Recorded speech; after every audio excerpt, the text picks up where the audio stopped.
live, local. Now, this is WSFA 12 News, Today in Alabama. Good Sunday morning. I'm Jordyn Elston.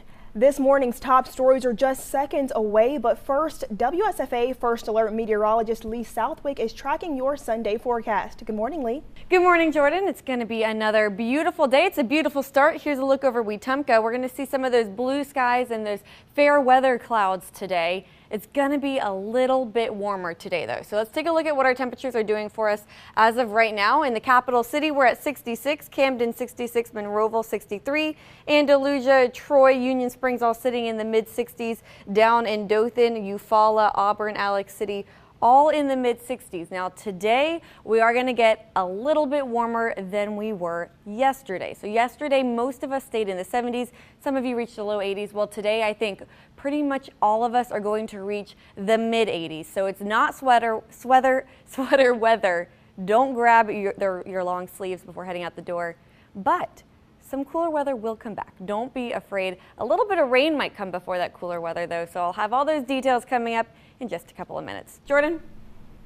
Thanks, Lee. The search for survivors is intensifying along the Florida Panhandle 4 days after Hurricane Michael roared ashore. At least 18 people in 4 states died because of the storm, and with communication along the affected areas being difficult, it's unclear how many more people are missing. Crews are making progress, but there is so much work to be done clearing roads and cleaning up debris.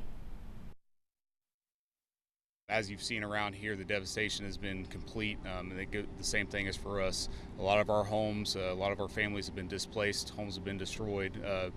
Damage has been everywhere. So we're having to deal with that as we're dealing with this incident as well. Right now, state and federal authorities are trying to get gas, food, and water to the people who desperately need it.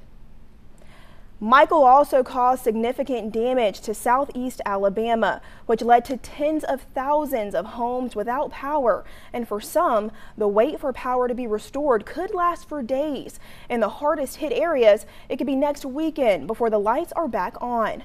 Crews like the Wiregrass Electric Cooperative have called in extra backup to help restore electricity. Because of power outages and damage left behind at schools, Dothan City Schools and Houston County Schools will both remain closed for a few days. Houston County Schools will be closed Monday and Tuesday. Students will return on Wednesday. Dothan City Schools will also be closed Monday and Tuesday, and students will have their fall break Wednesday through Friday. Help is coming to those affected by Hurricane Michael in 4 Alabama counties. President Donald Trump has declared a federal emergency disaster in Dale, Geneva, Henry, and Houston counties. The emergency declaration is to help local and state governments cover costs associated with preparing and responding to Hurricane Michael. You can help people affected by Hurricane Michael right now. There's a link on our website to make a donation through the American Red Cross. WSFA 12 News is also teaming up with the American Red Cross this coming Wednesday for a relief drive. Your donation will help victims of Hurricane Michael. All you have to do is call in. We'll have more details on how you can participate in the coming days. A North Carolina pastor is back on U.S. soil. He spent 2 years in prison in Turkey after being charged with spying and terrorism charges that he strongly denied.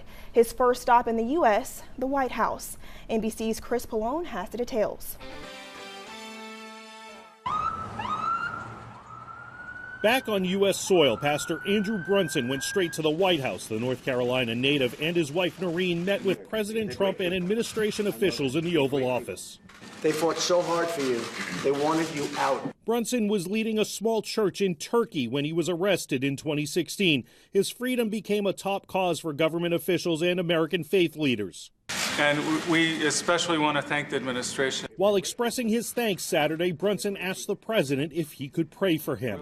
Lord God, I ask that you pour out your Holy Spirit on President Trump, that you give him supernatural wisdom to accomplish all the plans you have for this country. The president lauded the effort to release Brunson as a bipartisan one, but took a victory lap during a Saturday night campaign rally in Kentucky. Just hours ago, we celebrated another tremendous victory for the American people. You know what I'm talking about. In the Oval Office of the White House, I welcome home Pastor Andrew Brunson, great man from Turkey. Chris Pallone, NBC News.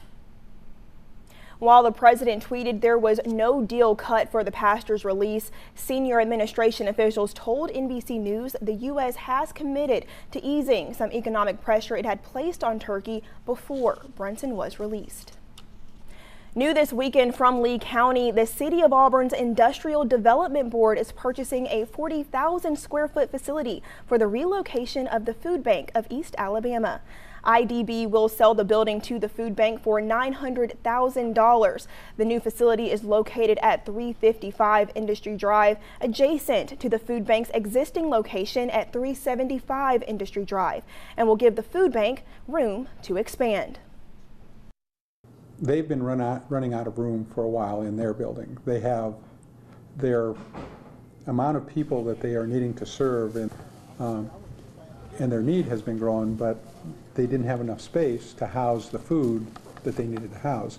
So they've been looking for more space. But you know, they're the food bank, I mean, they're a nonprofit, they aren't. So they came to the city asking for some assistance, and it was fortunate that the Industrial Development Board had a building right next door. The new facility will double the food bank's current warehouse space, greatly increasing storage space for freezer and cooler products and tripling the volunteer work area. The move is expected to happen in early 2019. Booker T. Washington Magnet High School students are getting settled into a new community after a fire destroyed one of the buildings on their school's campus. Students got to know some of the members of their new community on Hayneville Road by going door to door to deliver a potentially life-saving device. The students partnered with Montgomery Fire and Rescue to hand out and install new smoke detectors.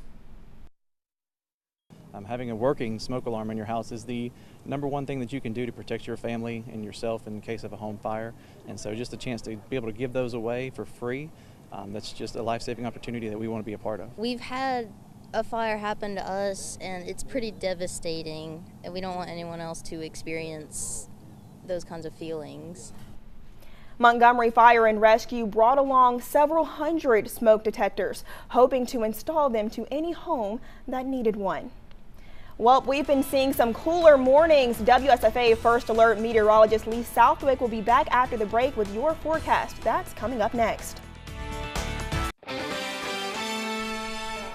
Developing overnight, Montgomery police are investigating a deadly shooting. A man was found dead at South Holt and West Jeff Davis around 10 last night. No arrests have been made. Now, your WSFA First Alert weather. These are coming back by the middle of next week. Are you doing anything to celebrate fall? You know, I'm more of a spring type person, so I'm going to enjoy these 80s while they're sticking around for a couple more days. You know, I actually agree with you. I am a summer person personally, but I do enjoy not stepping out and absolutely melting. I'm liking these 80s. I like the 70s. We'll talk when wintertime comes. You're going to quickly figure out I am not a winter girl. Thanks, Lee.